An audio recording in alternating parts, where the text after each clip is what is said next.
Alors, il est vrai que j'ai hésité avant de faire cette vidéo, puisque je ne voyais pas forcément trop l'intérêt. Sauf que, en réalité, il n'y a pas qu'un seul casting à évoquer, mais un autre qu'on n'avait pas forcément évoqué. Mais évidemment, bonjour à toutes et à tous, je suis très content de vous retrouver pour une nouvelle vidéo. Sachez que oui, aujourd'hui on va parler de The Batman, un film qui est sorti en 2021, que moi je regrette de ne pas avoir découvert au cinéma. Bon, je l'ai découvert du coup notamment sur Canal+ quand il était sorti. Quel plaisir. Ce film-là, quel plaisir. Il est extrêmement intéressant. Et j'aime beaucoup le côté vraiment réaliste, le côté enquête, le côté Batman qui débute. J'aime beaucoup ce qu'on nous propose.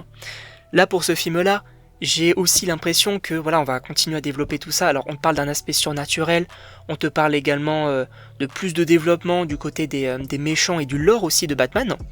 Moi, ce que j'apprécie avec ce Batman-là, c'est que même si on va voir un Batman du côté de James Gunn, je sens que James Gunn va beaucoup plus développer le Batman qu'on attend. C'est-à-dire un Batman qui, alors oui, a des aspects réalistes, mais a aussi des gadgets, a aussi des véhicules, se bat contre, oui, on va pas se mentir, Killer Croc, Poison Ivy, des personnages qui sont assez aussi surnaturels avec des capacités, etc., des méta-humains, etc., et je pense que James Gunn va beaucoup plus partir là-dessus, là où on va rester avec Matt Reeves sur le côté beaucoup plus réaliste, voilà.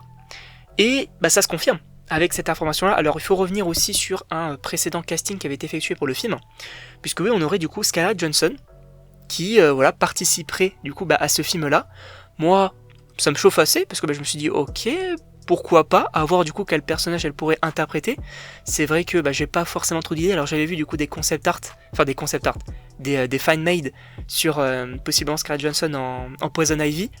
Pourquoi pas, ça pourrait être intéressant, ça collerait bien finalement à l'actrice, donc en vrai, why not, même si je peux peut-être aussi m'attendre à un rôle un peu plus politique, ce qu'on évoque aussi du côté de Gotham, hein.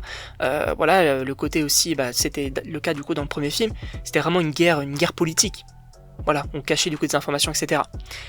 Et en parlant de politique, on a aussi un autre acteur qui vient d'être casté, Sebastian Stan, qu'on connaît bien évidemment pour notre Bucky du côté de Marvel.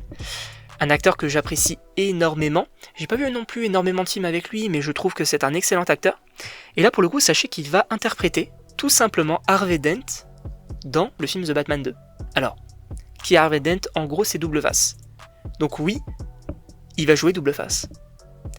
Ce qui est intéressant, c'est que on parlait justement de politique. Harvey Dent, je crois qu'il est en lien avec la politique de Gotham, avec, je crois, avec des politiciens tout simplement. Donc poste à la mairie, etc., ça peut être très intéressant aussi. Moi, j'aime bien le personnage qui était quand même assez bien développé, notamment, je crois que c'était dans The Dark Knight, qu'il était aussi bien présent et tout. Moi, j'avais beaucoup apprécié. Donc oui, on peut partir là-dessus. Et Sebastian Stan, il a une certaine prestance, donc en réalité, le voir en tant qu'Harvey Dent, moi, ça ne me choque absolument pas. Sachant que, on peut aussi évoquer d'autres personnages qui pourront possiblement venir. On te parlait aussi, enfin en tout cas on te teasait à la fin du film, le Joker, avec le Riddler. Donc est-ce qu'on pourrait avoir du coup différents personnages qui s'en prennent à Batman, qui justement, pas forcément font des enquêtes, mais là, qu'on aille un peu plus sur le côté, pourquoi pas, combat et aussi, pourquoi pas, politique, ça pourrait être aussi intéressant. En tout cas, oui, l'information principale, c'est que Scarlett Johansson et Sebastian Stan seraient du coup dans ce film-là. Et en réalité, moi, ça me chauffe énormément, puisque ce sont deux acteurs que j'apprécie énormément. Donc oui, je suis extrêmement chaud d'aller voir ce film. En tout cas, je ne sais pas ce que tu en pensez. Évidemment, n'hésitez pas à me le dire dans les commentaires, à vous abonner également. Et donc, on se retrouve pour une prochaine vidéo.